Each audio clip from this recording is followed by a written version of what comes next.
ನಮ್ಮೆಲ್ಲರ NDA ಅಭ್ಯರ್ಥಿಯಾದಂತ ಮಲ್ಲೇಶ್ ಬಾಬುರವರ ಪರವಾಗಿ ಮತಯಾಚನೆ ಮಾಡಕ್ ಬಂದಂತ ಸಂದರ್ಭದಲ್ಲಿ ನೀವು ಈ ಭಾಗದಲ್ಲಿ ಸಹಸ್ರಾರು ಸಂಖ್ಯೆಯಲ್ಲಿ ಸೇರಿ ನೀಡಿದಂತ ಭವ್ಯ ಸ್ವಾಗತವನ್ನ ನೋಡಿ ಈ ಭಾಗದಲ್ಲಿ ಭಾರತೀಯ ಜನತಾ ಪಾರ್ಟಿ ಸನ್ಮಾನ್ಯ ನರೇಂದ್ರ ಮೋದಿಜಿಯವರು, ಕುಮಾರಣ್ಣವರು, ದೇವೇಗೌಡರು ಅಂದ್ರೆ ಮೊದಲಿಂದ ಕಾಂಗ್ರೆಸ್ಗಿನ್ನ ಹೆಚ್ಚಿಗೆ ಪ್ರೀತಿ ಇದೆ ಅಂತ ಹೇಳಿ ಗೊತ್ತಾಗ್ತಾ ಇದೆ. ವೇದಿಕೆ ಮೇಲೆ ಇರ್ತಕ್ಕಂಥ ಮುಖಂಡರುಗಳು, ಇದರ ಅಧ್ಯಕ್ಷತೆ ವಹಿಸಿರ್ತಕ್ಕಂಥ ನಮ್ಮ ನಿಮ್ಮೆಲ್ಲರ ಮೆಚ್ಚಿನ ಶಾಸಕರಾದಂತ ಸಮೃದ್ಧಿ ಮಂಜಣ್ಣವರೇ, ನಮ್ಮ ಕಾಡೇಹಳ್ಳಿ ನಾಗರಾಜಣ್ಣವರೇ, ನಮ್ಮೆಲ್ಲರ ಕೇಂದ್ರ ಬಿಂದುವಾದಂತ ಮಲ್ಲೇಶ್ ಬಾಬುರವರೇ, ಸುರೇಂದ್ರ ಗೌಡ್ರೆ, ರಘುವಣ್ಣವರೇ, ಮತ್ತೆ ವೇದಿಕೆ ಮೇಲೆ ಇರ್ತಕ್ಕಂಥ ಎಲ್ಲ JDS ಮತ್ತೆ ಭಾರತೀಯ ಜನತಾ ಪಾರ್ಟಿಯ ಎಲ್ಲ ಮುಖಂಡರುಗಳೇ, ನಮ್ಮ ಈ ಭಾಗದಲ್ಲಿ ಭಾರತೀಯ ಜನತಾ ಪಾರ್ಟಿಯಿಂದ ಸ್ಪರ್ಧಿಸಿ ಅಂತ ನಮ್ಮ ಸುಂದರ್ ಅವರೇ, ವಾಸಣ್ಣವರೇ, ನಮ್ಮ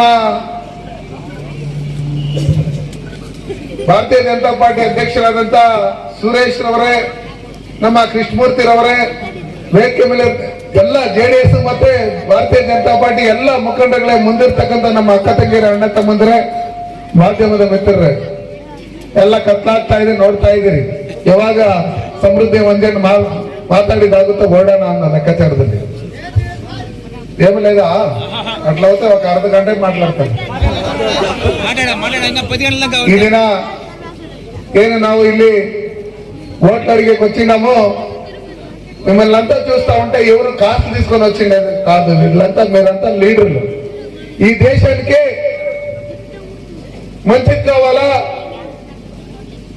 ఈ దేశానికి మూడోసారి నరేంద్ర మోదీ గారు ప్రధానమంత్రి కావాలనేసి మనస్ఫూర్తిగా కోరుకుంటూ ఇక్కడికి వచ్చి అందరూ ఏం చెప్తారు, ఏమేమి వినుకోనాలా, మేము ఊర్లో పోయి ఏమేమి చెప్పాలా, ఏమేమి చెప్పించి ఓట్లు ఎప్పియాలా అనేసి మీరంతా యోచన చేస్తూ ఉంటారు. కాంగ్రెస్ వాళ్ళు 60 సంవత్సరాలు మమ్మల్ని పాలించరు, ఈ దేశంలో పాలించరు. అప్పుడు ఇంకా పేదోళ్ళు, దళితులు, హిందువులు, ముస్లింస్ అనేసి డివైడ్ చేసుకొని వచ్చి వాళ్ళే రమేష్ కుమార్ వాళ్ళు చెప్పిండ్రు, స్పీకర్ వాళ్ళు, కాంగ్రెస్ లీడర్లంతా 3 తలమాలకి ఎంత కావాలో అంతంతా డబ్బంతా చేసుకుని ఉన్నారు. అంబేద్కర్ కోసం చేసిండేది కాంగ్రెస్ వాళ్ళే అనేసి వాళ్ళే విధానసౌధలో చెప్పిండ్రు. మీరంతా వినిండారు కదా, అంతా వినిండారు. దానికే మొన్న అంబేద్కర్ జయంతి ఆయా వీళ్ళంతా వచ్చి డ్రామాలు ఆడుకొని అంబేద్కర్ స్టాచ్యూకి పూలారం వేసిపోయి అప్పుడే మా వీళ్ళు మాట్లాడగలరు, మా లీడర్లు. అంబేద్కర్ సంవిధానము రాసిండారు, మేమంతా ಸರ್ವರಿಗೂ ಸಮಪಾಲು ಅಂತ ಹೇಳಿ ಇವತ್ತು ನಾವೇನು ನೆಮ್ಮದಿನಿಂದ మేము బతుకుతా ఉంటాము. దీనికంతా కారణము డాక్టర్ బాబాసాహెబ్ అంబేద్కర్. నేను ఇప్పుడు ఎంపీ అయ్యాను, ఇక్కడ ఎమ్మెల్యే అయ్యారు, జిల్లా పంచాయతీ, తాలూకు పంచాయతీ అయ్యారు, అన్ని కమ్యూనిటీలకు న్యాయం ఇచ్చిండారు. దీన్ని డాక్టర్ బాబాసాహెబ్ అంబేద్కర్ రాసిన సంవిధానం ఇంకనే ఇదంతా జరిగింది. అట్లా ఓన్లీ మా పరమాత్మని ఓడించడానికి జవహర్లాల్ నెహ్రూ వాళ్ళు ఎక్కడ అంబేద్కర్ ఎలక్షన్ నిలిచిండ్రో అక్కడ 2 సార్లు పోయి ప్రచారం చేసి అంబేద్కర్ ని ఓడిపిస్తారు. ఎలాంటి పార్లమెంట్ కి రాకూడదు పోయినా అనేసి. తర్వాత మా జనసంఘము అన్ని పార్టీలు ఒకరయ్యి బాబాసాహెబ్ అంబేద్కర్ ని గెలిపించాలనేసి గెలిపెట్టి పార్లమెంట్ కి తీసుకొని వస్తే వాళ్ళు హిందూ కోడ్ బిల్ తీసుకొని వచ్చారు. ఇండియా పాకిస్తాన్ డివైడ్ అయ్యేటప్పుడు ఇది భాష ఏమి హిందువులు ముస్లింస్ అని డివైడ్ అయ్యింది. ముస్లింస్ అంటే పాకిస్తాన్ పోనీ హిందువులంతా ఇక్కడ ఉంది, లేకపోతే ఈ పక్క కాదు, రేపు ఇక్కడ తొందర అవుతుంది అని చెప్పరు. దానికి నెహ్రూ ఒప్పుకోలేదు. ఇక్కడ ఉండేకంతా మా అనుతమ్ముల హిందువులు కానీ, ముస్లింస్ కానీ, క్రిస్టియన్స్ కానీ అందరూ ఉండాలా, ఈ దేశం పరంగా ఉండాలా, ఈ దేశంకి ఎవరు మంచి చేస్తారో వాళ్ళు పరంగా ఉండాలా, ఈ దేశంలో ఉండి పాకిస్తాన్ పరంగా ఎవరు యోచించకూడదు. పాకిస్తాన్ లో ఇప్పుడు 1 కేజీ టమాటా 500 రూపాయలు ఉంది. అక్కడ ఇక్కడ పోయి భిక్షానికి పోతా ఉంటారు, మాకు అది కావాలా ఇది కావాలా అనేసి. అయితే 60 సంవత్సరాలు ఇంకా ఏం కాంగ్రెస్ వాళ్ళు చేసే కాలేదు, మా భారతాన్ని డెవలప్మెంట్ చేసే కాలేదు. 10 సంవత్సరాలు నరేంద్ర మోదీ గారు చేసి చూపించినారు. మాకు కరోనా ఇంజక్షన్ ఇచ్చినారు, ఆయుష్మాన్ భారత్ కార్డు ఇచ్చిండారు, కిసాన్ సమ్మాన్ యోజన ఇచ్చిండారు, ఇంటింటికి టాయిలెట్ ఇచ్చిండారు, మాకు రోడ్లు వేసిండారు, సీసీ రోడ్లు వేసిండారు, డ్రైనేజ్ వేసిండారు, చెత్త గాడి ఇచ్చిండారు, మా పంచాయతీ బిల్డింగ్ ఇచ్చిండారు, చెత్త విలేవారి ఘటకానికి స్వచ్ఛ సంకీర్ణాన్ని బిల్డింగ్ ఇచ్చిండారు. ఇప్పుడు పల్లెలకి ప్రధానమంత్రి గ్రామ సడక్ యోజన రోడ్లు చేసిండారు. మీరు చూస్తూ ఉండారు, అన్ని ఫ్లైఓవర్లు అంతా చేస్తూ ఉన్నాము. ఇల్లులు మా పంచాయతీ చైర్మన్ 2.5 కోట్లు ఖర్చు పెట్టే. నేను అడిగితే ఎవరు నీకు మంచి అని చెప్పే, గ్రామ పంచాయతీకి 2.5 కోట్లు ఖర్చు పెట్టే చైర్మన్ అయిండే అనేసి ఆయన చెప్తా ఉండే.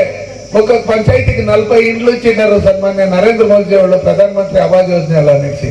ఈ కాంగ్రెస్ వాళ్ళు ఏమి ఇచ్చినారు మాకు చూడండి. ఇక్కడ చెప్పకపోతే కరెంట్ పోయింది, జనరేటర్ల కట్టల భాగ్య ఇచ్చినారు, 10 కేజీలు బియ్యం ఇస్తానని చెప్పిండ్రి, ఇచ్చినా లేదు. నరేంద్ర మోదీ వాళ్ళు కరెంట్ టైంలో మా కరోనా ఇంజక్షన్ ఇచ్చి ఈ పొద్దు సిద్ధరామయ్య ఇంత జోరుగా మాట్లాడుతూ ఉన్నాడంటే దానికి శక్తి ఇచ్చిండేది నరేంద్ర మోదీ వాళ్ళు ఇచ్చిన కరోనా ఇంజక్షన్.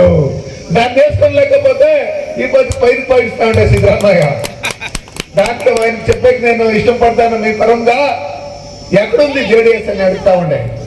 దేవేగౌడ సాహెబ్లో కుమారస్వామి గారు లేకపోయింటే వాడిని ఎవరు ఎమ్మెల్యే చేస్తా ఉండలేదు, ఆయన ವಿಧಾನಸೌಧಕ್ಕೆ ವಸ್ತಾ ఉండలేదు, ಈ ಬಂದು ಮುಖ್ಯಮಂತ್ರಿ ಆಯ್ತಾ ఉండలేదు. ನಮ್ ಜನ ಚೆನ್ನಾಗಿರ್ಬೇಕು, ನಾವೆಲ್ಲ ಬಲಿಷ್ಠ ಆಗಿರ್ಬೇಕು, ನಮ್ಮ ಮಕ್ಕಳಿಗೆ ವಿದ್ಯಾಭ್ಯಾಸ ಸಿಕ್ಕಬೇಕು, ಒಳ್ಳೆ ಕೆಲಸ ಸಿಗ್ಬೇಕು ಅಂತ ಹೇಳಿ ಒಂದೇ ಒಂದು ದಿನ ರಜೆ ಹಾಕದೆ 4 ಬಾರಿ ಮುಖ್ಯಮಂತ್ರಿಗಳಾಗಿ 2 ಬಾರಿ ಪ್ರಧಾನಮಂತ್ರಿಗಳಾಗಿ ಈ ದೇಶದ ಪರವಾಗಿ ದಿನದ 18 ಗಂಟೆಗಳ ಕೆಲಸ ಮಾಡ್ತಕ್ಕಂಥ ನರೇಂದ್ರ ಮೋದಿಜಿಯವ್ರನ್ನ ನಮ್ಮ ದೇವೇಗೌಡರು ಸಾಹೇಬರು ನೋಡಿ ಇಂಥ ಪ್ರಧಾನಮಂತ್ರಿ ನಮ್ಮ ದೇಶಕ್ಕೆ ಬೇಕು ಅಂತ ಹೇಳಿ ಮೆಚ್ಕೊಂಡು ಅವ್ರ ಜೊತೆಲಿ ಕೈ ಜೋಡಿಸಿ ನಾವು ಭಾರತೀಯ ಜನತಾ ಪಾರ್ಟಿ ಜೊತೆ ನಿಂತೀರಿ, ನಾವು ಕೈ ಜೋಡಿಸ್ತೀರಿ, ನಮ್ಗೆ 3 ಟಿಕೆಟ್ ಕೊಡಿ ಸಾಕು.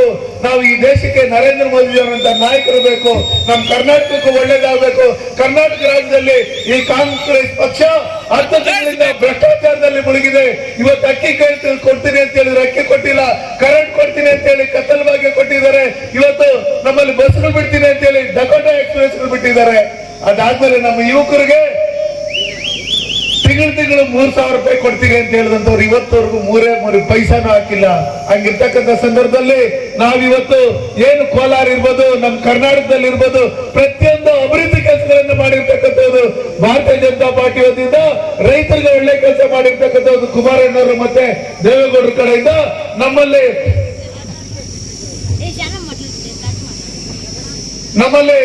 ಇವರು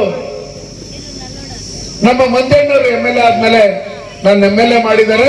ಒಂದ್ಸಲಿ ಸೋತಿದ್ದೀನಿ, ಮತ್ತೆ ಗೆದ್ದಿದ್ದೀನಿ. ಏನೋ ಸಿದ್ದರಾಮಯ್ಯನವರು ಏನಾದ್ರು ಕೆಲಸ ಮಾಡ್ಕೊಡ್ತಾರೆ ಅಂತ ಹೇಳಿ ಹೋಗಿ, ಅಣ್ಣ ನೀವ್ ಎಲೆಕ್ಷನ್ ಅಲ್ಲಿ ಬಂದಾಗ ಅದು ಇದು ಮಾಡ್ತೀನಿ ಅಂತ ಹೇಳಿದ್ರು, ಕೋಲಾರ್ಗೆ ಏನು ಮಾಡಿಲ್ಲ. ನಿಮ್ ಬಜೆಟ್ ಅಲ್ಲಿ ದುಡ್ಡಿಕ್ರಿ ಮುಳಬಾಗಿಲಿಗೆ ಕೇಳಿದ್ರೆ ನೀನ್ ಬಂದ್ಬಿಟ್ಟು ನಮ್ಮ ಪಾರ್ಟಿಯಲ್ಲಿ ಸೇರ್ಕೊಂಡ್ಬಿಡ ಅನ್ನೋ ಲೆಕ್ಕಾಚಾರ ಕೇಳಿದ್ರು ಈ ಸಿದ್ದರಾಮಯ್ಯನವರು. ಹಂಗಿರ್ತಕ್ಕಂಥ ಸಂದರ್ಭದಲ್ಲಿ ಮಂಜಣ್ಣರು ಹೇಳಿದ್ರು, ನಾನು ದೇವೇಗೌಡರು ಸಾಹೇಬರು, ಕುಮಾರಣ್ಣವ್ರ ಸಾಹೇಬರು ಅವ್ರ ಜೊತೆಲಿ ಇರ್ತೀನಿ ವಿನಃ ಅವ್ರು ಈ ರಾಜ್ಯಕ್ಕೆ ಒಳ್ಳೆ ಕೆಲಸ ಮಾಡಿದ್ದಾರೆ, ನಿನಗೆ ಆಯುಷು ಇಲ್ಲ, ಆರೋಗ್ಯನೂ ಇಲ್ಲ, ನಿಮ್ದು ಸೀಟು ಗ್ಯಾರಂಟಿನೂ ಇಲ್ಲ, ನೀವು ಕೊಟ್ಟಿರ್ತಕ್ಕಂಥ 5 ಗ್ಯಾರಂಟಿಗಳಿಗೆ ವಾರಂಟಿನೇ ಇಲ್ಲ ಅಂತ ಹೇಳ್ಬಿಟ್ಟು ಹೇಳಿ ನಮ್ಮ ಸಮೃದ್ಧಿ ಮಂಜಣ್ಣರು ಇವತ್ತು NDA ಮೈತ್ರಿಕೂಟದಲ್ಲಿ ನಮ್ಮ ಅಭ್ಯರ್ಥಿ ಏನಿದ್ದಾರೆ ಅವ್ರ ಗುರುತು ತೆನೆ ಹೊತ್ತ ರೈತ ಮಹಿಳೆ. ನೀವು ಯಾವಾಗಲೂ ಚುನಾವಣೆಯಲ್ಲಿ ಸ್ವತಂತ್ರ ಬಂದಾಗಿಂದನು ಚುನಾವಣೆ ಯಾವತ್ತು ನಡೀತೋ ಭಾರತೀಯ ಜನತಾ ಪಾರ್ಟಿಗೆ ಲೋಕಸಭಾ ಚುನಾವಣೆಯಲ್ಲಿ ಓಟ್ ಹಾಕಿದಿರಿ. ಕಳೆದ ಬಾರಿ 60,000 ಓಟ್ ಲೀಡ್ ಕೊಟ್ಟಿದ್ದೀರಿ. ನಾನು ಇವ್ರು ಏನು ಇವತ್ತು ಬಂದು ದಲಿತರ ಮಧ್ಯೆ ವಿಷ ಬೀಜ ಬಿದ್ದಂತ ಕೆಲಸಗಳು ಮಾಡ್ತಾವ್ರೆ, ನಾವು ಅಂಬೇಡ್ಕರ್ ಪರವಾಗಿ ಅಂತೇಳಿ ಹಳ್ಳಿಗೂ ರಥ ಕಳಿಸಿ ಸಂವಿಧಾನದ ಬಗ್ಗೆ ಅರಿವು ಮೂಡಿಸಂತ ಕೆಲಸಗಳನ್ನ ಮಾಡ್ತಾ ಇದ್ರಲ್ಲ, ಇವ್ರ ಜೊತೆಲಿ ನಮ್ಮವರೇ ಒಂದಷ್ಟು ಜನ ಲೀಡರ್ಗಳಿಗೆ ಅವ್ರು ಕೊಟ್ಟಿರೋ ಬಿಸ್ಕೆಟ್ಗಳನ್ನ ತಿಂದು ನಮ್ಮ ಜನಗಳಿಗೆ SC ST ಜನಾಂಗಕ್ಕೆ ಡೆವಲಪ್ಮೆಂಟ್ಗೆ ಅಂತೇಳಿ ಮೀಸಲಿಟ್ಟಿದ್ದಂತ ಬಜೆಟ್ ಅಲ್ಲಿ ಇಟ್ಟಿದಂತ 13,380 ಕೋಟಿ ಹಣವನ್ನ ಗುಳುಂ ಮಾಡಿರ್ತಕ್ಕಂಥದ್ದು ಈ ಸಿದ್ದರಾಮಯ್ಯನವರು. ಇವತ್ತು ಅಂಬೇಡ್ಕರ್ ನಾವು ಅದ್ ಮಾಡ್ತೀನಿ ಇದ್ ಮಾಡ್ತೀನಿ ಅಂತ ಹೇಳಿದ್ರಲ್ಲ, ನಿಮ್ ಯೋಗ್ಯತೆಗೆ ಡೆಲ್ಲಿಯಲ್ಲಿ ಅವ್ರ ಸತ್ತಂತ ಸಂದರ್ಭದಲ್ಲಿ ಸಮಾಧಿ ಮಾಡೋದಕ್ಕೆ, ಅವ್ರನ್ನ ದಫನ್ ಮಾಡೋದಕ್ಕೆ 6 ಅಡಿ 3 ಅಡಿ ಜಾಗನ ಕೊಟ್ಟಿಲ್ಲ. ಇವತ್ತು ಅಂಬೇಡ್ಕರ್ ಹೆಸರು ಹೇಳೋದಕ್ಕೆ ನಿಮ್ಗೆ ಯೋಗ್ಯತೆ ಇಲ್ಲ. ಹಂಗಿರ್ತಕ್ಕಂಥ ಸಂದರ್ಭದಲ್ಲಿ ಸನ್ಮಾನ್ಯ ನರೇಂದ್ರ ಮೋದಿ ಅವರು ಈ ದೇಶದಲ್ಲಿ ಪ್ರಧಾನಮಂತ್ರಿ ಆಗಿದ್ದಾದ್ಮೇಲೆ ಅಂಬೇಡ್ಕರ್ ಹುಟ್ಟಿದಂತ ಜಾಗ, ಅವ್ರು ಬೆಳೆದಂತ ಜಾಗ, ಅವ್ರು ಓದಂತ ಜಾಗ, ಅವ್ರು ತೀರಂತ ಅವ್ರ ಸಮಾಧಿ, ಇದನ್ನೆಲ್ಲ ಮತ್ತೆ ಅವ್ರ ರಿಸರ್ಚ್ ಸೆಂಟರ್ ಅಂತ ಸಾವಿರಾರು ಕೋಟಿ ಹಣ ಬಿಡುಗಡೆ ಮಾಡಿ ಅದನ್ನ ಡೆವಲಪ್ಮೆಂಟ್ ಮಾಡಿ ಕಾನೂನು ದಿನಾಚರಣೆ ಅಂತ ಏನಿಟ್ಟಿದ್ರು ಅದನ್ನ ಸಂವಿಧಾನ ದಿನಾಚರಣೆ ಅಂತ ಆಚರಿಸಿ ಅವ್ರೇನು ಗುಜರಾತ್ ಅಲ್ಲಿ ಮುಖ್ಯಮಂತ್ರಿಗಳಾಗಿದ್ದಂತ ಸಂದರ್ಭದಲ್ಲಿ ದಸರಲ್ಲಿ ಯಾವ ರೀತಿಯಲ್ಲಿ ನಾವು ಚಾಮುಂಡೇಶ್ವರಿಯನ್ನ ಮೆರವಣಿಗೆ ಮಾಡ್ತೀರೋ ಅದೇ ರೀತಿಯಲ್ಲಿ ಸಂವಿಧಾನವನ್ನ ಪ್ರತಿಯನ್ನ ಆನೆ ಮೇಲೆ ಇಟ್ಟು ಮೆರವಣಿಗೆ ಮಾಡಿ ಈ ದೇಶಕ್ಕೆ ಯಾವುದಾದ್ರೂ ಒಂದು ಗ್ರಂಥ, ಪವಿತ್ರವಾದ ಗ್ರಂಥ ಇದೆ ಅಂದ್ರೆ ಅದು ಸಂವಿಧಾನ. ಇವತ್ತು ನನ್ನಂತವನು ಟೀ ಮಾಡ್ತಾ ಇದ್ದಂತವನು ಈ ದೇಶದ ಪ್ರಧಾನಮಂತ್ರಿ ಆಗೋದಕ್ಕೆ ಕಾರಣ ಡಾಕ್ಟರ್ ಬಾಬಾ ಸಾಹೇಬ್ ಅಂಬೇಡ್ಕರ್ ಕೊಟ್ಟಿರ್ತಕ್ಕಂಥ ಸಂವಿಧಾನದಿಂದ ಮಾತ್ರ ಸಾಧ್ಯ ಅಂತ ಹೇಳಿರ್ತಕ್ಕಂಥ ನರೇಂದ್ರ ಮೋದಿ ಅವರು 3ನೇ ಬಾರಿ ಪ್ರಧಾನಮಂತ್ರಿ ಆಗ್ಬೇಕು. ನಮ್ಮಲ್ಲಿ ಮುಳಬಾಗ್ಲಲ್ಲಿ ಸಮೃದ್ಧಿ ಮಂಜಣ್ಣವರು, ಮಲ್ಲೇಶ್ ಬಾಬು ಅವರು ನಾವೆಲ್ಲ ಸೇರಿ ಒಳ್ಳೆ ಅಭಿವೃದ್ಧಿ ಕೆಲಸಗಳು ಮಾಡಬೇಕು. ಈ ಭ್ರಷ್ಟ ಕಾಂಗ್ರೆಸ್ ಅನ್ನ ನಾವು ಹೊರಡಿಸಬೇಕು. ನಾವು ಕ್ಲಾಸ್ ಟವರಲ್ಲಿ ಏನು ಭಾರತ ಧ್ವಜವನ್ನ ಹಾರಿಸಿದ್ರೆ ಅದು ಶಾಶ್ವತವಾಗಿ ಭಾರತ ಧ್ವಜವಾಗಿ ಇರಬೇಕು. ಮತ್ತೆ ನಾವು ಮುಳಬಾಗ್ಲಲ್ಲಿ ಏನು ಶಿವಾಜಿ ಜಯಂತಿ ಮಾಡುವಂತ ಸಂದರ್ಭದಲ್ಲಿ ನಮ್ಗೆ ಇವ್ರು ತೊಂದರೆ ಕೊಡಕ್ ಬಂದ್ರೇನು ನಾವು 20 ರಿಂದ 25,000 ಜನ ಸೇರಿ ನಾವು ಒಗ್ಗಟ್ಟಾಗಿ ಏನು ನಾವು ಶಿವಾಜಿ ಜಯಂತಿ ಮಾಡಿದ್ರೆ ನಾಳೆ ನಾವು ಊರಲ್ಲೂ ಶ್ರೀರಾಮನವಮಿ ಎಲ್ಲ ಕಡೆ ಪಾಡ್ಕ ಮಜ್ಜಿಗೆ ಮಾಡೋದ್ರ ಮುಖಾಂತರ ಬರುವಂತ ಜನಗಳಿಗೆ ಈ ದೇಶಕ್ಕೆ ಒಳ್ಳೇದಾಗ್ಬೇಕಂದ್ರೆ, ಈ ರಾಜ್ಯಕ್ಕೆ ಒಳ್ಳೇದಾಗ್ಬೇಕಂದ್ರೆ ಮಲ್ಲೇಶ್ ಬಾಬು ಅವರ ಚಿಹ್ನೆ ತೆನವತ್ತ ರೈತ ಮಹಿಳೆಗೆ ಓಟ್ ಹಾಕ್ಬೇಕಂತ ಹೇಳಿ ನೀವೆಲ್ಲರನ್ನು ಕೇಳ್ಕೊಂಡು ನಾವೇ ಅಭ್ಯರ್ಥಿಗಳು, ಮಲ್ಲೇಶ್ ಬಾಬು ನಾವೇ, ನರೇಂದ್ರ ಮೋದಿ ನಮ್ ಕ್ಯಾಂಡಿಡೇಟ್ ಅಂತ ಹೇಳಿ ನೀವೆಲ್ಲ ಓಟ್ ಹಾಕಿ ಲಕ್ಷಾಂತರ ಮತಗಳಿಂದ ಅವ್ರನ್ನ ಗೆಲ್ಸ್ಕೊಡ್ಬೇಕಂತ ಹೇಳಿ ಇಲ್ಲಿ ಕರೆದು 4 ಮಾತಾಡೋ ಅವಕಾಶ ಮಾಡ್ಕೊಂಡು ತಮ್ಮೆಲ್ಲರೂ ನನ್ನ ಮಾತನ್ನು ಮುಗಿಸ್ತೀನಿ. ಜೈ ಹಿಂದ್, ಜೈ ಭಾರತ್.